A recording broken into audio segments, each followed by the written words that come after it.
Please do subscribe to Prajabheri News Channel.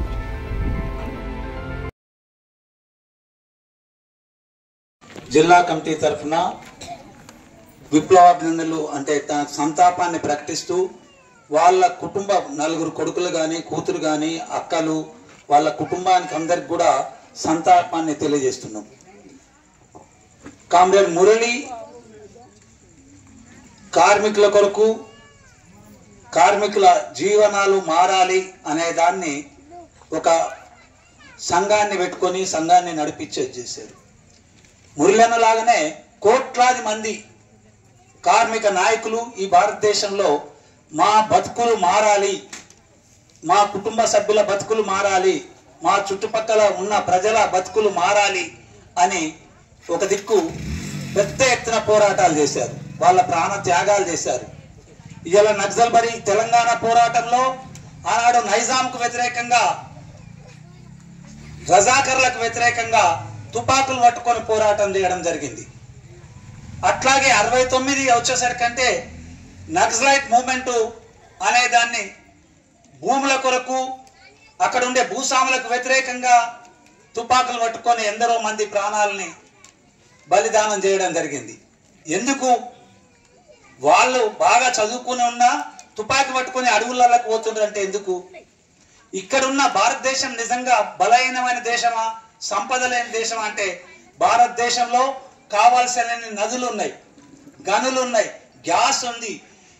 ఇక్కడ భారతదేశ యువకులు ఎవరైతే శ్రామికులు కావచ్చు, యువకులు కావచ్చు, వీళ్ళకు బాగా పనిచేసి మంచి తీసుకురావడానికి తెలివి జ్ఞానం అన్నీ ఉన్నాయి. ఈ తెలివి జ్ఞానాన్ని ఏమైతుంది, కొద్ది మందికి మాత్రమే వాళ్ళకి ఫలితాలను తీసుకుపోతుంది. ఇవాళ నిన్న మొన్నటిదాకా టిఆర్ఎస్ వచ్చింది, 11 లక్షల ఎకరాల భూమి అడవి భూములు ఉన్నాయి, ఇవన్నీ కూడా అందరికీ 2 ఎకరాలు 3 ఎకరాలు 4 ఎకరాలు పంచవచ్చు అని అంటే 4.5 లక్షల ఎకరాలు మాత్రం పంచిర్రు, మిగతాది వంచలే.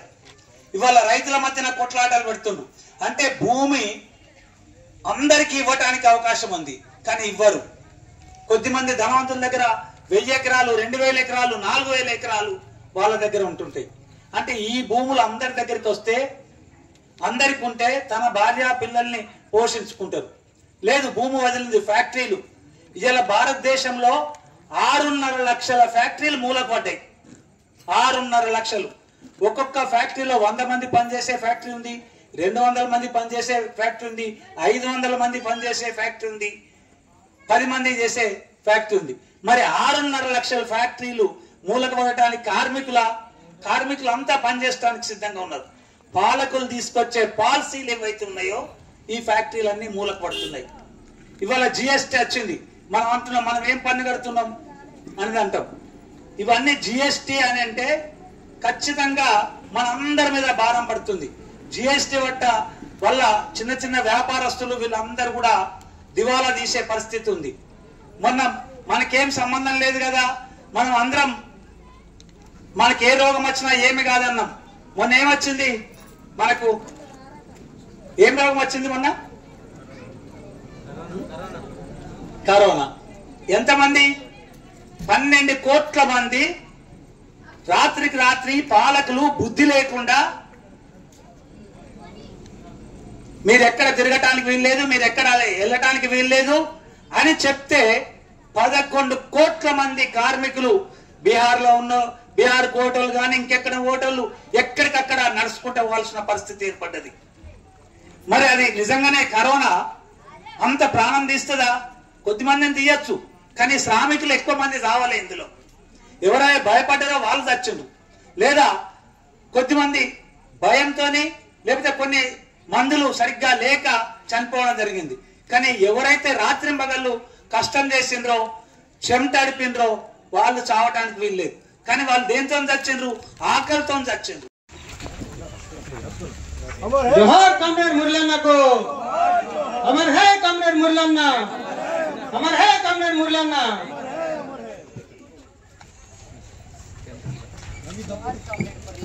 జోహార్ జోహార్ జోహార్ జోహార్ अमर है जोहार कामरेड मुरलन को जोहार जोहार जोहार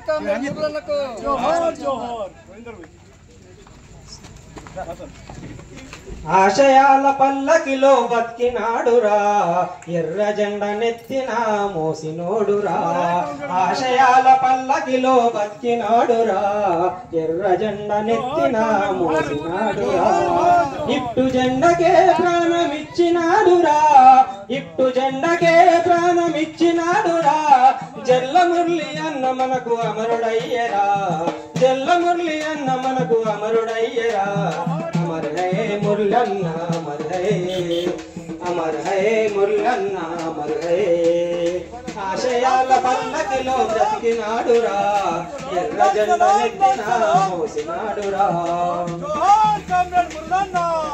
ప్రింటింగ్ ఆఫీసులోన అక్షరమన్నా కార్మికుల ఐక్యతకు కదిలినాడురా ప్రింటింగ్ ఆఫీసులోన అక్షరమన్నా కార్మికుల ఐక్యతకు కదిలినాడురా కష్టాల కడలిని ఈది నోడురా కష్టాల కడలిని ఈది నోడురా కడదాకా జెండ నిడవనన్న మురళిరా ఆశయాల పల్లకిలో బతికినాడురా ఎర్ర జెండ నెత్తిన మోసినోడురా ఆశయాల పల్లకిలో బతికినాడురా ఎర్ర జెండ నెత్తిన మోసినాడురా ఎర్ర జెండ మెరుపులోన మెరిసినాడురా ఎర్ర జెండ మెరుపులోన మెరిసినాడురా సమాజ స్థాపనకై కదిలినాడురా సమాజ స్థాపనకై కదిలినాడురా ఉద్యమమే ఊపిరిగా బతికినోడురా చిరునవ్వు చెదరనోడు అన్న మురళిరా ఆశయాల పల్లకిలో బతికినాడురా ఎర్ర జెండ నెత్తిన మోసినోడురా ఆశయాల పల్లకిలో బతికినాడురా ఎర్ర జెండ నెత్తిన మోసినోడురా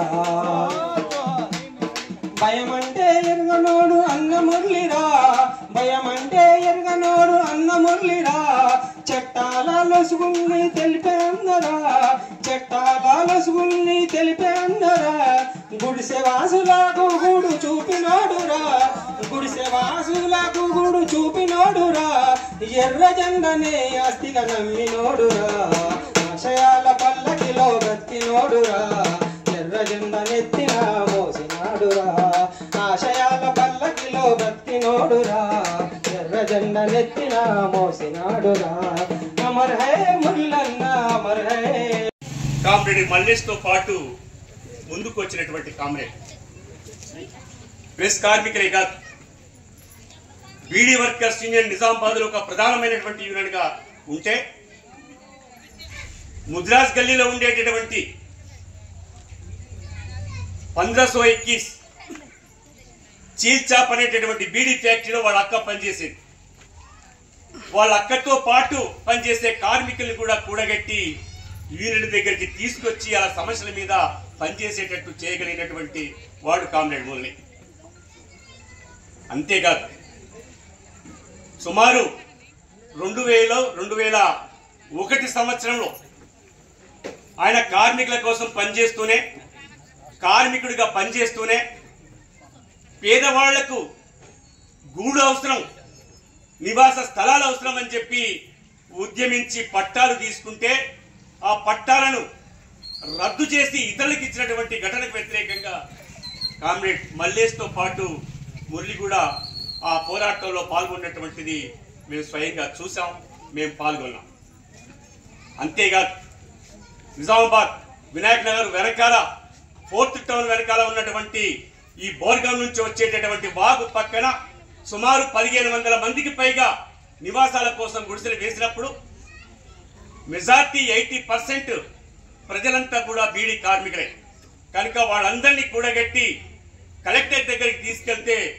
బాగుంటుందని చెప్పి మేము ప్రతిపాదన చేస్తే నివాస హక్కుల కోసం కార్మిక హక్కుల కోసం మాత్రమే కాదు పేదవాడు నివసించడానికి 60 గజాలు ఇల్లుండాల్సినటువంటి అవసరం ఉంది దశాబ్దాలుగా రాజ్యాంగం కల్పించినటువంటి హక్కులని కాలరాస్తున్నటువంటి ప్రభుత్వాలు చేయలేనటువంటి పనులను కామ్రేడ్ మురళన్న ఈ ప్రాంతంలో అనేక గుడిసెవాసుల పోరాటాలు నిర్వహించేది ఆ పోరాటంలో ఒక ముఖ్యమైనటువంటి పాత్రను పోషించి నివాస హక్కుల కోసం మాట్లాడినటువంటి వాడు అంతేకాదు మానవ హక్కుల కోసం మాట్లాడినటువంటి వాడు మహిళల హక్కుల కోసం మాట్లాడినటువంటి వాడు అంతిమంగా అంతరాలు లేనటువంటి ఒక నూతన సమాజ ఆవిష్కరణని కలలు కన్నటువంటి వాడు కామ్రేడ్ మురళన్న.